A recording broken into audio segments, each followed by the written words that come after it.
સંસ્થા દ્વારા આરોગ્ય કાર્યક્રમ અંતર્ગત વાંસદા અને આહવા બ્લોકમાં પોષણ મેળાની ઉજવણી કરી. ચેતના સંસ્થા અમદાવાદ ખાતે Larsen and Toubro public charitable trust Mumbai તેમજ ICDS વિભાગ, આરોગ્ય વિભાગ અને શિક્ષણ વિભાગ સાથે સહભાગિતા સંકલન સાથે આરોગ્ય કાર્યક્રમ દ્વારા વાંસદાના 10 ગામો ચોંઢા, કણદા, ખાનપુર, પીપલખેડ, મોળાંબા,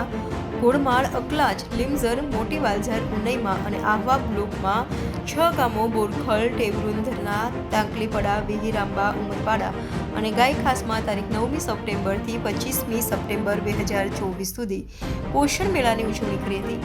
જેનો ઉદ્દેશ્ય રમતો દ્વારા બહેનોમાં પોષણ અંગે જાગૃતિ ઊભી કરવાનો છે અને દર વર્ષની જેમ 2024ની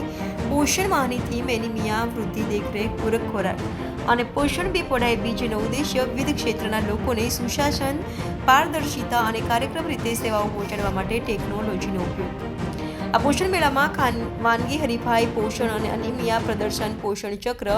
પોષણની સાપસીડી, લાઇટ ગેમ, કાર્ડ ગેમ દ્વારા પોષણની સમજ તેમજ ચેતના સંસ્થાની મોબાઈલ હેલ્થ યુનિટ દ્વારા જનરલ ANC, PNC અને કુપોષિત બાળકોનું ચેકઅપ પણ કરવામાં આવ્યું હતું. પોષણયુક્ત નાગલીની ચકરી, નાસ્તા વિસ્તરણ વગેરે પ્રવૃત્તિઓ કરવામાં આવી હતી. વાનગી બનાવી લાવેલા મહિલાઓને પ્રોત્સાહિત ઇનામનું વિતરણ પણ કરવામાં આવેલી રહ્યું છે. આ પોષણ મેળાઓ દરેક ગામના સરપંચ શ્રી, ગામના આગેવાનો, ICDS વિભાગમાંથી CDPO હેનાબેન ગામિત, મુખ્ય સેવિકા ઇન્દુબેન, ભાનુબેન અને આહવામાં સેવંતીબેન તેમજ આરોગ્ય વિભાગમાંથી ANM, CHO આશા,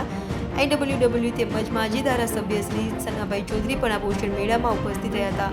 આ પોષણ મેળામાં વાંસદા બ્લોકમાં 1334 અને આહવા બ્લોકમાં 512 આમ કુલ 1846 લોકો સહભાગી બન્યા.